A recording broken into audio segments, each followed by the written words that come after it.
हर इंसान के जीवन में ऐसा समय ज़रूर आता है जब जिंदगी उसे बहुत भावुक बना देती है।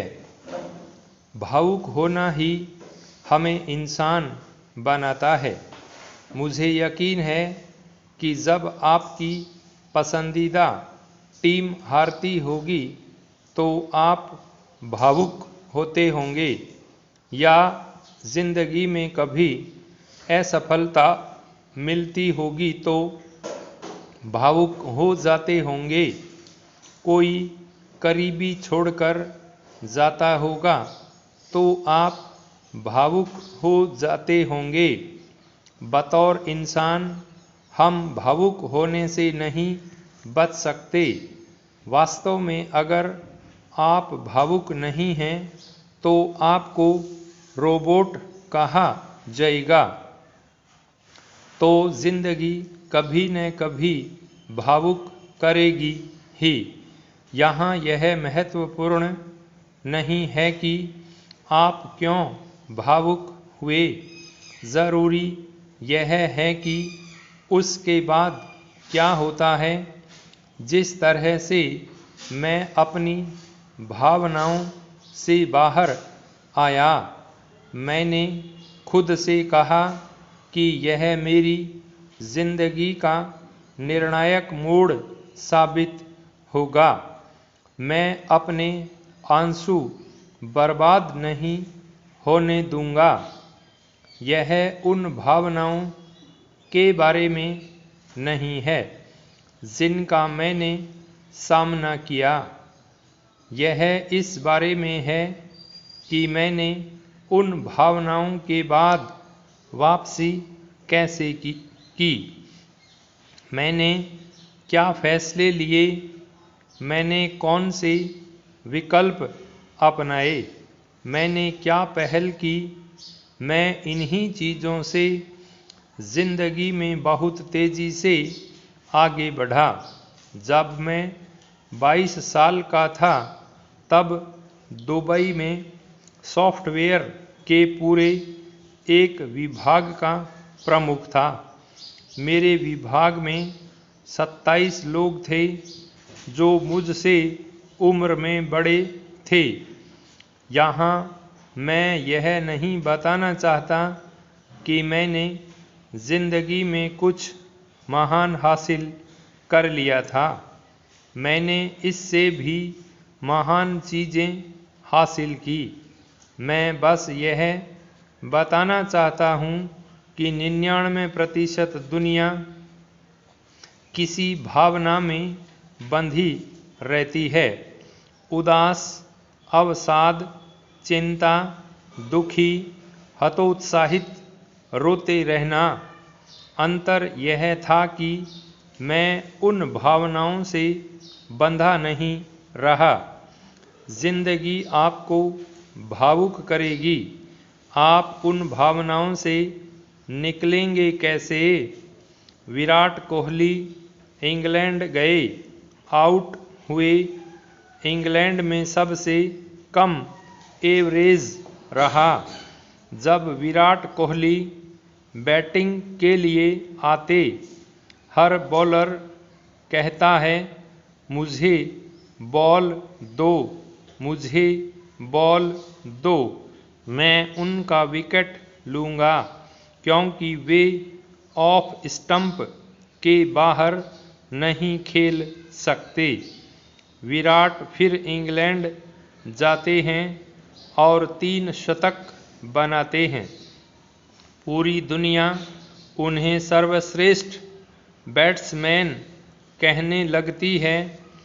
किंग कोहली नाम देती है। यहाँ वे भावनाएं मायने नहीं रखती जिनका उन्होंने सामना किया, बल्कि यह मायने रखता है कि उन्होंने वापसी कैसे की। मुझे जिंदगी में कितनी बार असफलताएं मिली, मुझे जिंदगी ने कितनी बार धोखा दिया, कितनी बार मुझे ऐसी परिस्थितियों में डाला गया जिनके लिए मैं तैयार नहीं था। इन सभी ने मुझे भावुक किया। ज़्यादातर लोग इन्हीं भावनाओं में उलझे रहते हैं, इन्हीं में बने रहते हैं। अगर आप अपने दादा दादी, नाना नानी या माता पिता से उनकी जिंदगी की किसी कहानी के बारे में बात करेंगे तो उनकी कहानी कुछ ऐसी होगी। उन्हें जिंदगी में कभी असफलता मिली होगी, किसी ने धोखा दिया होगा, कोई फैसला गलत हो गया होगा और वे बहुत दुखी रहे होंगे। और बहुत से लोग अब भी जीवन में खुद को असफल मानते होंगे, क्योंकि वे उस भावना में बने रहे। जिंदगी में सबसे आसान है भावुक बने रहना, दुखी बने रहना। मैं यह नहीं कहता कि भावुक न हों। भावुक होना इंसान की निशानी है, लेकिन भावनाओं से गुजरने के बाद क्या होता है? क्या आप भावना में डूबे रहते हैं या ऐसा समय आता है कि आप बाहें ऊपर चढ़ाते हैं और जिंदगी से कहते हैं कि मैं वापस आ गया। जो भी जिंदगी में सफल रहा है, आप पाएंगे कि उनकी जिंदगी की कहानी कुछ ऐसी रही। जिंदगी में कुछ हुआ जिसने उन्हें भावुक कर दिया, जैसे किसी संबंध को खोना, कोई असफलता, यह कुछ भी हो सकता है। आप उन सभी लोगों को देखें जिन्होंने कुछ बड़ा हासिल किया। स्टीव जॉब्स से लेकर मार्क जकरबर्ग, जेफ बेजोस और बिल गेट्स तक, इन सभी में एक चीज समान पाएंगे।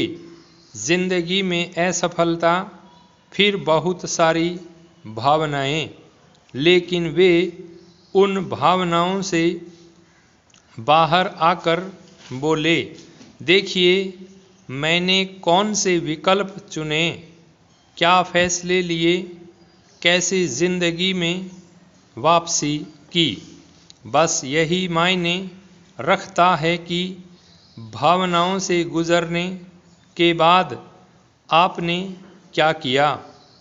यही तय करता है कि आप जिंदगी में साधारण बने रहेंगे या नेतृत्व करने वाले बनेंगे। भावुक होने के बाद वापसी करना ही दुनिया का नेतृत्व करने वालों को उनका अनुसरण करने वालों से अलग बनाता है। पाई स्टॉप।